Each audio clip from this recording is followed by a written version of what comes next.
Meanwhile, South Africa bid farewell to the leader known as the country's moral compass and also the hero of the struggle against apartheid. Archbishop Desmond Tutu, the father of the Rainbow Nation, passed away at the age of 90 on the 26th of December.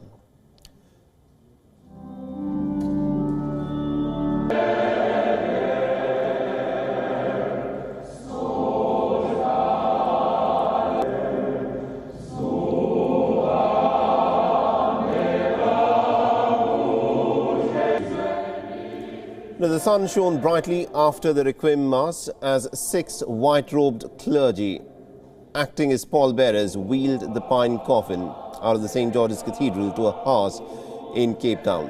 After cremation, the ashes will of course be interred behind the cathedral's pulpit in a private ceremony, while tributes poured in from across the world. The family, friends, clergy and politicians and grief-stricken citizens from across South Africa and indeed around the world, because Desmond Tutu had many admirers around the world for his activism. He was considered as the voice of the voiceless. Many people came out to bid adieu to the Archbishop. The mourners sang hymns and also played organs at the funeral ceremony.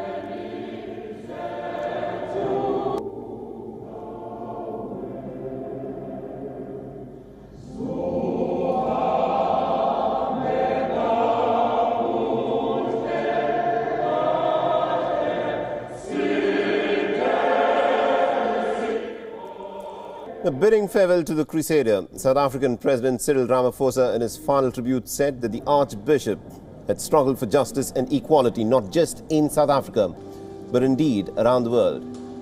The President then handed over the national flag to Tutu's teary-eyed widow, Nomalizo Leah, known as Mama Leah.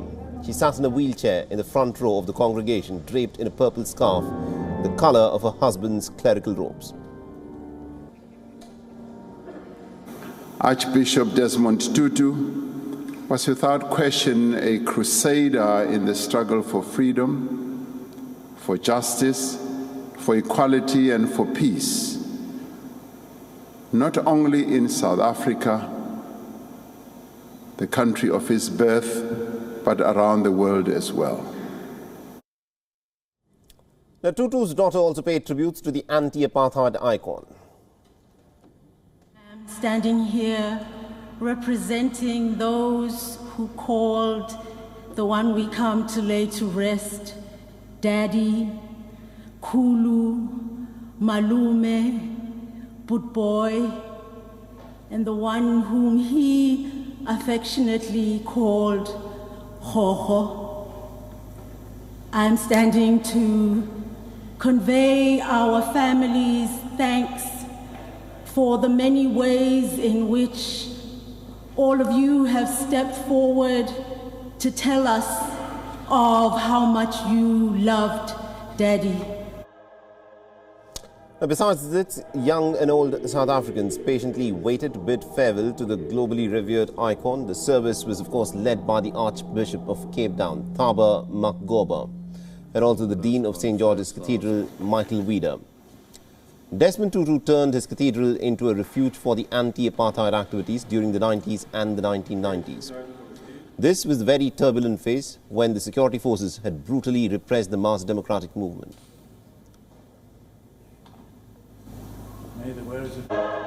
The Tutu's causes range from child marriage to Tibet to calls for the Western leaders to be tried for the war in Iraq by the Western nations. He also spoke for the cause of the Palestinian people who've been struggling for decades. He also swore that he'll never worship a homophobic God.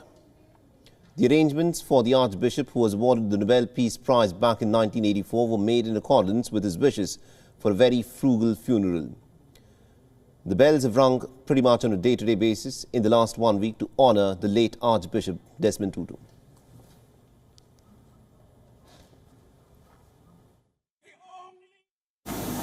Small in physical stature, he was a giant among us morally and spiritually. His faith was authentic, not counterfeit or half-hearted.